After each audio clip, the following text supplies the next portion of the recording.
O te whaatalo whātu I lau whaafonga anga I le nei tai au, usi mail whaafonga o tala o le asolua. Ua mawhaineo na sulu ia whaitanga li I ol kolisi a Christ I kala estete, suia mai ai of wai vai umi.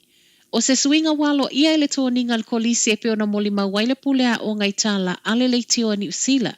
Mai mawhaiona sulu I le tausanga atoa. O se mitanga I whanau Pasifika o loa o tawina I lea kolisi le mawhaiona suia nga ia whaitanga po le taunga lea I la tātou ngangana. Tupenu I le whaatonga po o sulu I le ngangana fiti. I moli maua sui al pūlenga o se whainga ia sanga una ia ai whanau Pasifika. E le ngata ia tautua nāle anga nuu. Ai maise o le langona mimita ma avea I fo I mawhia ngai ala uswai le aonga. Ua lui ai ali I aonga o lea kolisi isi aonga ia whaia le suinga ua whaia Christ.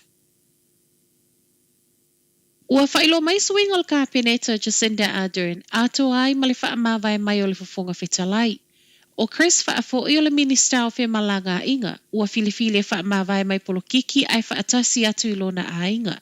Mai le pale mio se whaaiunga na whaailo atu e whaafoi I le taimi o le palota peita ai, sa ia whaatalo sanga I ai mo se isi tau sanga e no foai.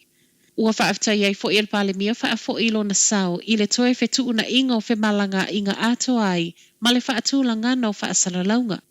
O le isi minister o Kapeneta, Porto Williams, o leo wa ave esia mai neito finga o le minister o leo mai ateia. Ai o le a whaatu mawina pe I totono o le Kapeneta, ma o le aia ngalue ai le vaenga Disability and Conservation. O poto o lea sa te le ifa mtalanga I le leilo na tula I mai I le vaenga o mtanga luenga. Peita ia ui nei talo lo tu mau pele talitono o le pale mia ma I saunoanga Jacinda o lona talitono ina leo poto wa whaatu mawina I pia I le Kapeneta. O le ave sei o poto wa se e mai ai nei Chris Hipkins e avea ma minister fo o leo. Ai moto finga na tau ave Hipkins o leo wa lafo atu nei le minister o COVID I le minister langolango le soifua maloloina, Dr. Aisha Verrill. O lo te ena le pale mia whamtalanga o se fetu na inga tele lea na whaia ilana Kapeneta I le asona nafi. Ai mole fofonga whetalai Trevor Mullard o le o ngā totono au kuso I whaamuta ai o na tiute ai a ngai atu I se tasi o ngā luenga fōu I Europa. O le a si le malo paid parental leave mai le amatanga o le masina fou. Mai le asa mua Iulai o le mawalunga I mawhaiona nga vaai mātua I le paid parental leave. O le a si le ono se lau wonos fulutasi tā la ma le se fulu lua sene. Mai le ono se lau luas fulutasi tā la fitu ono sene le vai aso lo iai.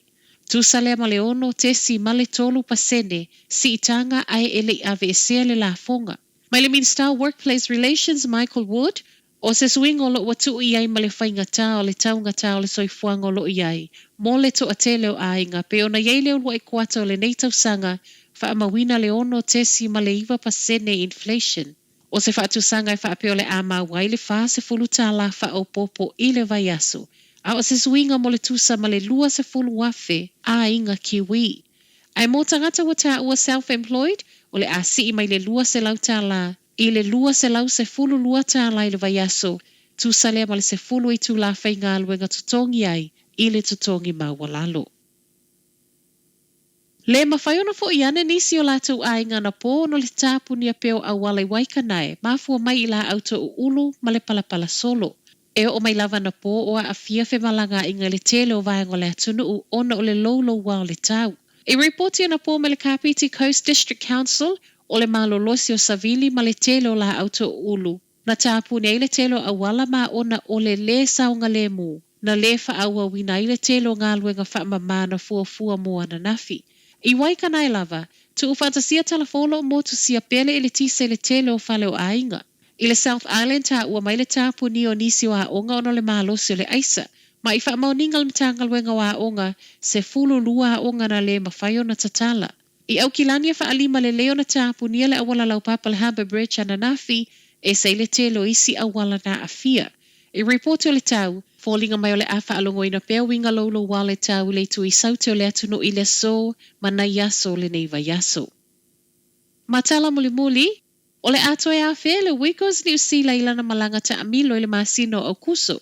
Lua wha alinga le Wiggles o le ato e fo I mai ai. Peitai, o le ale mo le whana uiti, ai mo tangata mātutua, mai le se fulu 5 tau sanga nga I lunga. O whaalinga le Wiggles o tapena, e tasi e mo au kilani, a o le isi e mo kala yestete. Tala na o le nei tae au, manuia le nei aso.